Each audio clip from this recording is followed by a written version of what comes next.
The past 2 years, right, while Israel's been fighting this fight, they kind of took their finger off the pulse of media. They were more concerned with, all right, we need to attack Gaza, attack Lebanon, attack Iran, wage this war with the 12-day war, etc. So what's kind of happened is they've been focusing more on the conflict versus controlling the media as usual. Now that we have this ceasefire and the war in general is kind of over, even though they're still striking Gaza, now they have to basically fix the reputation that they've destroyed over the past 2 years. This is why Netanyahu's been running around doing more interviews. And now with this coalition, I look at this as more of a declaration of war on anyone that has been critical of Israel, especially on the right. And now that they are done with the conflict for the most part, they're gearing up to do a mass censorship is what I think. And I think the big reason why they're doing is in order to wage the war in Iran that they want, they do need U.S. support. They can't do it themselves. Yeah, tell us about the Greater Israel Project. Yeah, so a lot of people don't know about this. Yeah, so I kind of have to go into like Middle Eastern foreign policy for this to make sense. So for people to understand why the American Zionists that are here do what they do, we must understand American foreign policy when it comes to Israel, because everything that they do here is for the benefit of Israel. And the reality is that Israel's surrounded by hostile countries that don't want them there, right? This has been since 1948. They've had to, fend off and get in wars all the time for what's going on. This is why they have the nuclear bomb, by the way, and why they stole it from us, is because of this reason why nobody wants them there. And I'll fast forward over to October 7th. So when October 7th happened, right, and you wanted me to answer, what was it? The Greater Israel Project. The Greater Israel, okay. So when October 7th happened, it was like a blessing in disguise for Netanyahu, because what it basically did was it allowed him to consolidate power to himself, stave off his criminal charges that he has for bribery and corruption, and do what he's always wanted to do, which is attack and destroy all of his enemies in the bordering countries. Lebanon with Hezbollah, Syria, the Houthis down in Yemen, obviously the IRGC in Iran, etc. So he used October 7th to not just bomb and destroy Gaza and get rid of Hamas, but he also went and then did a ground invasion in Lebanon, started bombing them, killed Hassan Nasrallah, who was the head of Hezbollah at the time, bombed the hell out of the Houthis, killed a lot of their upper leadership. Obviously, he was instrumental in getting Syria destabilized and running Bashar al-Assad out of there, because as soon as the Lebanon ceasefire got kicked off in late 2024, Ahmed al-Shara, aka al-Jalani, went with his rebels and took over Syria within 3 weeks, because Hezbollah wasn't there to help them. And the Russians were fighting, obviously, with Ukraine, so they couldn't give the air support that they've normally given to Bashar al-Assad. They took Syria in a couple of weeks, and then bam, destabilized. He runs to Russia. Now it's run by Ahmed al-Shara. What does he do? Oh, we want to have diplomacy with Israel in the West. And this is a guy that used to run in Al-Qaeda, by the way. So all of this has been done to create a volatile environment where Israel can spread their influence, because as Syria was going through all this turmoil, they continued their expansion beyond the Golan Heights. They use this whole excuse of, oh, we're bombing Syria because we want to protect the Jews. No, they don't. They want to take more territory in southern Syria. They want to take more territory in southern Lebanon. This is why they've been bombing Lebanon for the past year, even though there's been an active ceasefire in place. Oh, we're just attacking Hezbollah. No, bro, you guys are trying to expand. So the Greater Israel Project is absolutely real, and they want to expand territory. Sometimes, when they're questioned on it directly, they want all of Iraq. They'll try to avoid it. But yeah, speaking of Dick Cheney was one of the main architects against Iraq, and a lot of the neocons from that era were Zionists, right? John Bolton, I think, and Dick Cheney were the only ones that weren't. But everybody else, Daniel Pearl, Douglas Feith, Paul Wolfowitz, all these guys were all, and they'd been planning this since the 90s with the clean break memo of, taking over Iraq. But yeah, they want hegemony in the Middle East, and they want to expand territory as much as they can, because that will give them the leverage in the Middle East. And the last country standing really against this is Iran, which is why they hate them so much. Yeah. Yeah. That term they keep using for them. I was looking up, I did a little research about Brown University. They said we spent like $10 trillion.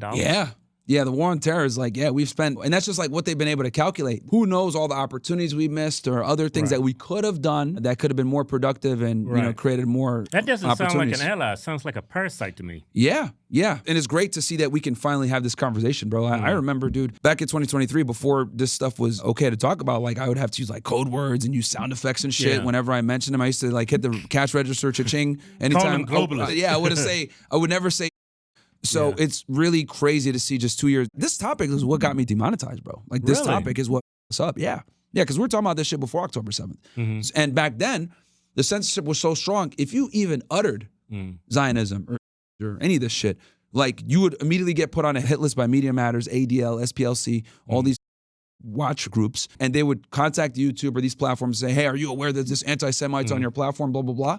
And they would like ban you. But now, since everybody's coming out talking about this stuff, they can't ban everybody, right? The genie's out the bottle. But prior to October 7th and the genocide, bro, like you talked about this, it was a one-way ticket to Banville. So that's precisely what got me demonetized. Wow, because that word now, man, that's a weapon. What was that? They used to weaponize against people and ban you. Oh, yeah. Get you debanked, like get you banned off platforms. Like it was, now it doesn't have as much power, right? But I predict, the censorship is going to come back. That's a big thing that they talked about during this whole Republican coalition. Levine straight up, we're going to censor them. We're going to deplatform them. Blah, blah, blah. Like, they're no different than the left. They're doing the exact same tactics. I've said it before. Dude, censorship is, people laugh when I say that, but I'm dead ass. Like censorship is a construct. Dead ass, man. It is a construct, man. The Bolsheviks did it when they took over in Russia. Right. The first law they put in place, anti-Semitism punished by death. That's crazy. Yep. For 6 months, I've been fighting these bastards, whether it's Tucker Carlson or whether it's Nick Fuentes, and I've been looking over my shoulder looking for help. And you know what I found? Nothing. Nothing. We're here today to do something about this. What do you mean we don't cancel people? We canceled David Duke. Donald Trump canceled David Duke. We canceled Pat Buchanan. We canceled the John Birch Society. We canceled Joseph Sobran. We canceled pornography on TV. We cancel stuff all the damn time. Admirers, Stalin admirers, haters, American haters, Churchill haters, you're damn right we're going to cancel them and deplatform them. He wants to cancel Tucker Carlson? Yeah. They don't have a lifetime job like a bureaucrat who we're going to protect. And if they're your friend, there's something wrong with you. Wow. No admirer, denier, platformer should be anybody's friend, as a matter of fact. No friends, no platform, no nothing, huh? No. You don't get to wrap your psychotic, mental, unhinged, Klan, He called it status bullshit around American patriotism. I thought they killed Charlie Kirk because of rhetoric like this. Yeah, Wow. it's, Is it more?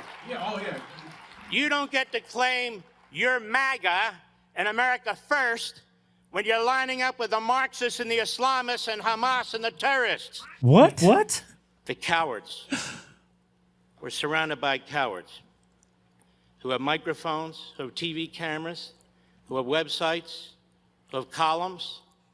Cowards. It's spelled C-A-R-L-S-O-N. Wow, he's gonna spell it. It's spelled Think he spelled Carlson. F-U-E-N-T-E-S. Fuentes. It's spelled O-W-E-N-S. Oh, that's It's spelled shocking. B-A-N-N-O-N. Bannon. It's spelled Marjorie Trader Green. You can figure What? that out yourself. And they're not alone. Wow. How are we going to attack the Mondamis and the Talibs and the Omars and the Sanders and the rest of them Damn, they're throwing when us in our all in own one big house group. this poison is spreading? We've got to take care of business. We can fight the enemy on the other side. But the problem is, the more daunting problem, the more complicated problem is when they're in our house. Yeah, that freedom of speech, man. That's the problem. And I'm telling you, bro, that is a declaration of war. Because the past 2 years, right? Well, Israel's been fighting this fight.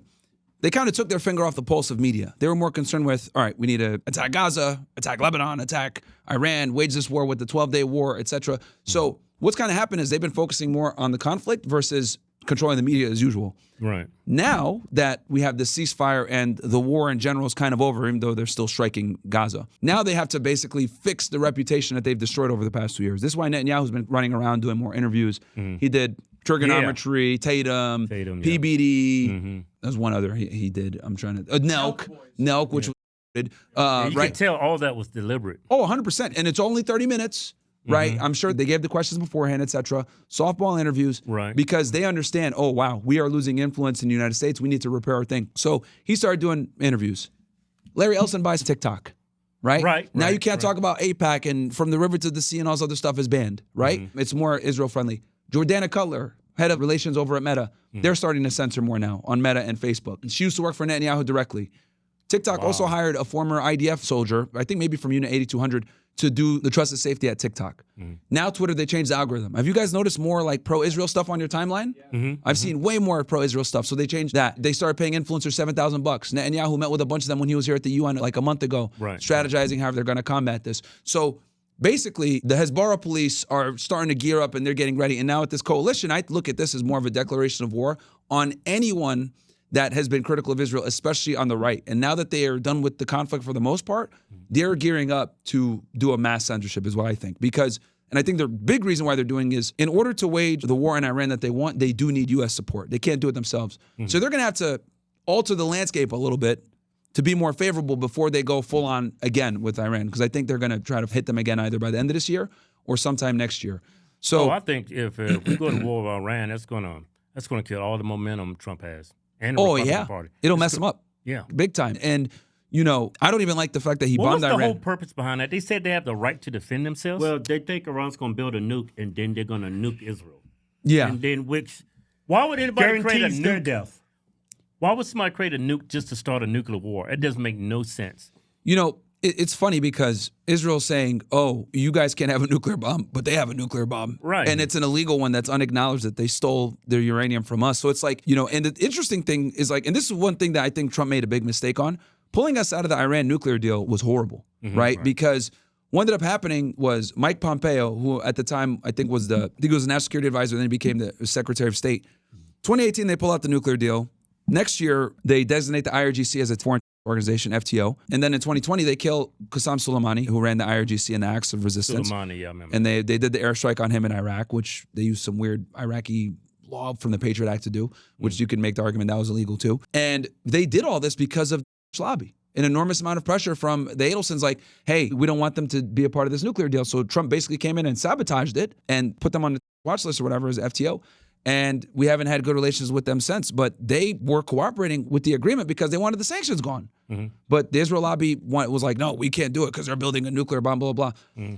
Them enriching uranium to a higher degree was more from a negotiation standpoint than them actually building a nuclear bomb, right? They know that if they get a nuclear bomb, it's going to put them in a very bad position diplomatically. But it's like, it's the only way that they can really defend themselves versus Israel. Israel's been assassinating their scientists, killing their high-ranking military officials, etc., with impunity for decades. So they're like, okay, these guys have a nuclear bomb. The only way we're going to be able to defend ourselves from these crazy is we need to have a nuclear bomb too.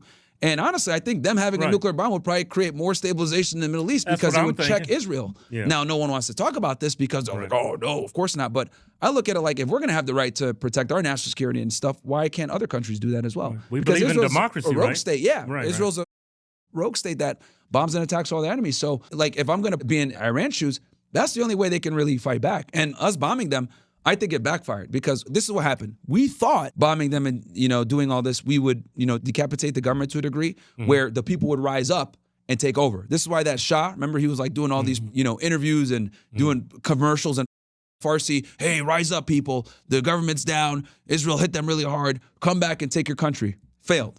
No one rose up. It actually did the opposite. When they got attacked that day, back in June, everyone started rioting in the streets saying, we need to hit these Israelis back. And the people that didn't like the government, that didn't like the Ayatollah, all of a sudden banded behind the government and rallied around the flag because though they might not like Khamenei and the theocracy, they hate Israel more. So they're like, this is a Pearl Harbor event. We're going to fight back. So it actually backfired. They got the people that were disgruntled with the government to get behind the government so they can attack them back. And the next thing you know, Iranians started hitting the Israelis back very hard. And another thing that the American media like totally lied about was Iran's capabilities of hitting Israel back very hard. They hit a bunch of Mossad sites, Shin Bet sites, a lot of strategic locations. And the Israelis, what they did was they made it illegal. If any journalist was like capturing what got hit, they would put him in jail. There was like footage of many different international journalists like trying to record what was happening. And the police and the Israeli government officials would tell them, get out of here, don't record this. Because they didn't want the Iranians to see what they hit and then refine the GPS coordinates and then hit them again. But they were hitting them really hard, bro. And the Iron Dome was not able to intercept everything. A big reason why the war ended, they'll never admit this, was because the interceptor missiles that they were using cost significantly more money than the missiles that Iran was shooting into Tel Aviv and into Haifa. So if the war had kept going, this was a warfare style that the Israelis simply could not maintain because the interceptor missiles are way more expensive than the missiles that they were shooting. They got like $10,000, $20,000 drones that are getting shot down by these interceptor missiles, which are like hundreds of thousands each. So they couldn't sustain that warfare for long and they were getting hit hard. But the American media didn't report on it. But now it's starting to come out, because I have seen some Israeli media. Damn, they hit us pretty hard, right? But it's hard to find. It's in Hebrew. But it's been completely avoided in American media. I came across a bunch of fake videos of Iranians celebrating Israel bombing Iran. Did you see those? I was like, this is so fake. Very fake. The Iranians don't like Israel for a multitude of reasons. Like, it is true that they were fragmented in their government. Because I actually talked with an Iranian guy about this. He's Iranian himself. So basically what happened, so they have two parties just like us, right? They got the Reformists, which are their versions of the Democrats, and then they got the Conservatives, which is their Republican Party.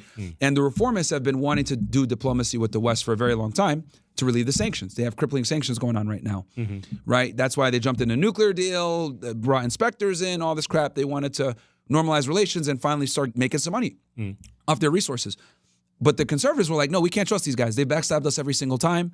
We can't trust them. And there's been this rift in the government for a very long time with Iran. Half wants to work with the West and relieve the sanctions, others don't trust them. When Israel attacked, and not only did they attacked when there was a planned meeting on Sunday in Qatar, by the way. Right. You know, because the context matters. They hit them on like a Thursday or a Friday. They were supposed to meet with Steve Witkoff in Qatar for the nuclear stuff. So they didn't see it coming, right? So when they got hit, not only did they get hit, they got hit really hard, and it was in the middle of negotiations.